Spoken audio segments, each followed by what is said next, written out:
Professor Jason Pryor from ISF, UTS, talking about governance for a thriving circular nutrient value chain. Over to you.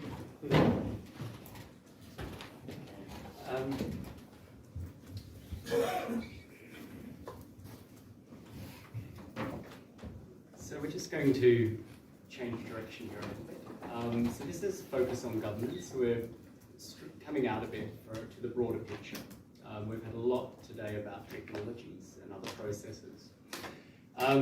So the first thing I wanted just to acknowledge is that we're at the beginning of our process. ISF, the Institute for Sustainable Futures, our focus is socio-technical, particularly governance and marketing. And our team include the three people who are presented here, but also Kerry, who's sitting next to Dana over there.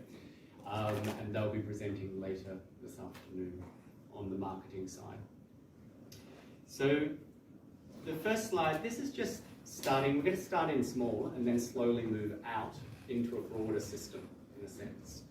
So what we will see this diagram reappear several times, and Dana's probably better explaining this diagram than me. She's been working on it for a while.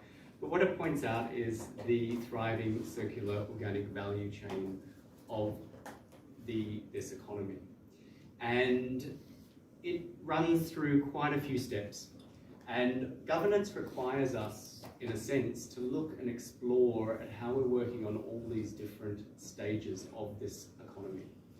And where are we on that, and which parts of that, and they all have to flow together to actually create an overall process.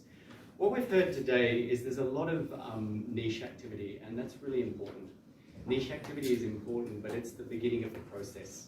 And we heard Abraham talking about the point, sometimes stay in those niches. You want to stay away from the regulation as long as possible. But what ends up happening is niches do become mainstream eventually. And as things become more and more mainstream, regulators and other bodies and governance bodies start getting into the process, and it becomes bigger and bigger process.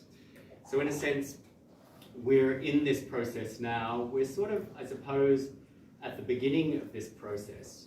But what I wanted to talk about today is our specific question around government, which is identifying effective governance frameworks requires institutions or rules that allow diverse stakeholders to integrate well into a circular nutrient economy.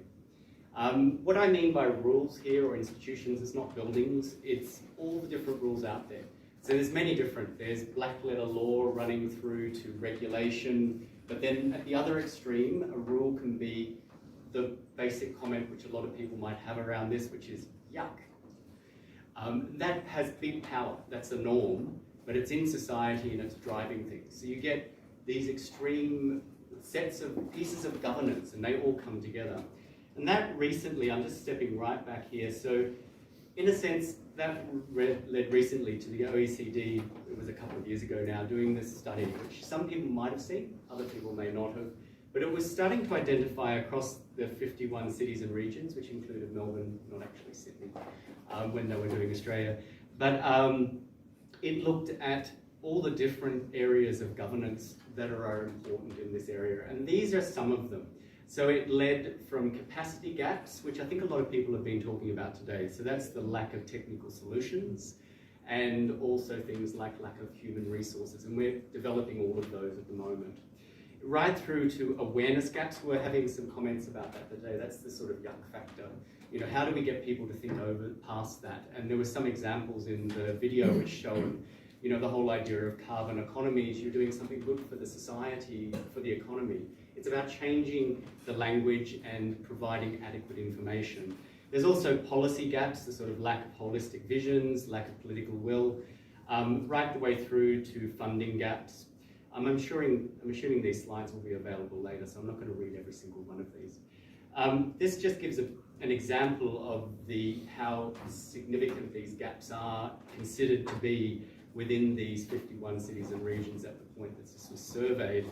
It shows that, for example, insufficient financial resources was high.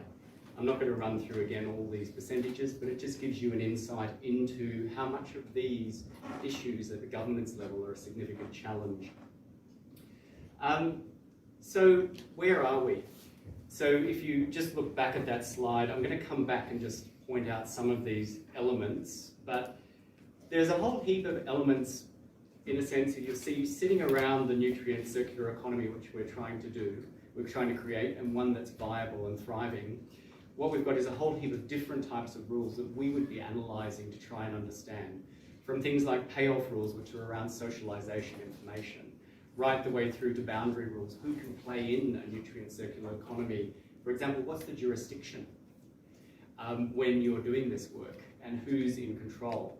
So all these different factors play into this and control these situations.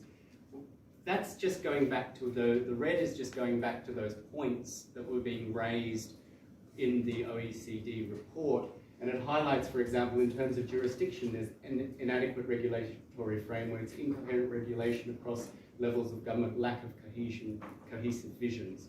So that's just in this idea of jurisdictions and controls over these processes.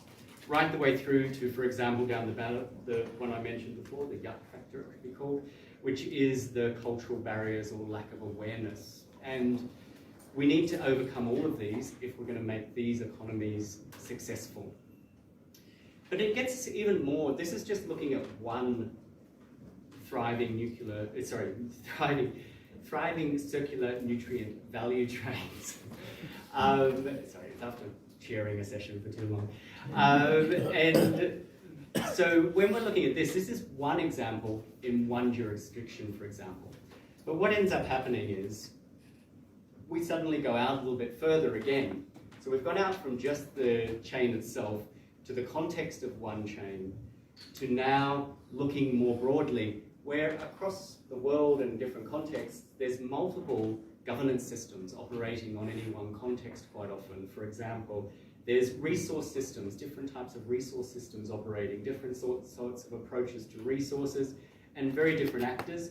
There's broader rules here. We've been talking about the social rules. There's also the ecological rules happening out there, which we're coming into contact with at the moment. Planetary issues, climate change, the planet has its own rules, environmental rules, which it's imposing upon us.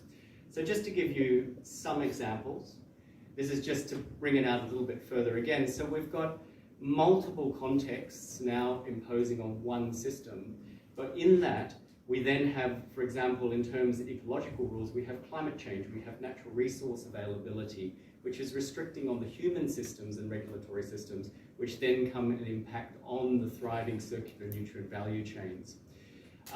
We have different types of law systems and governance systems operating, supranational, for example, national, local, state. In Australia, we're fabulous.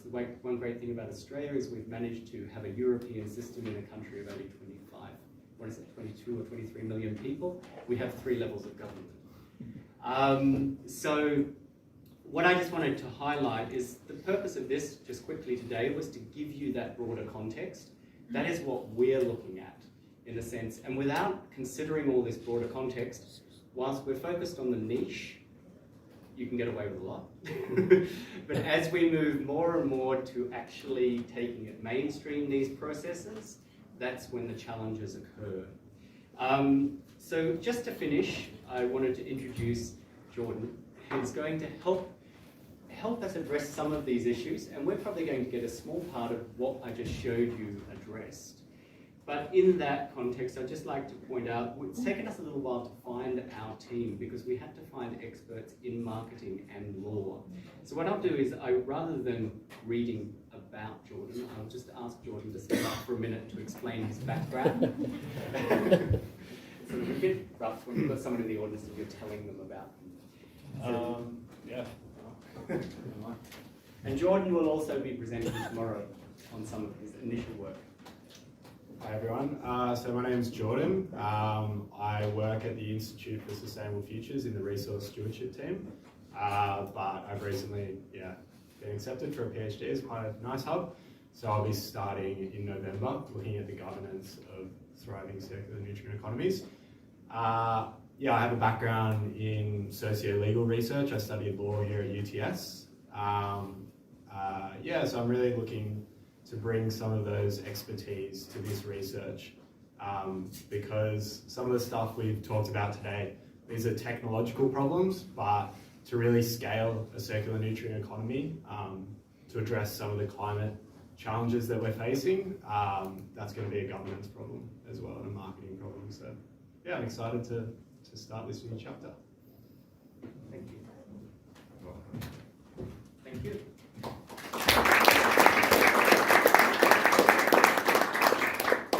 And I'd just like to point out that Dan will be presenting in the following session on the marketing component of ISS work.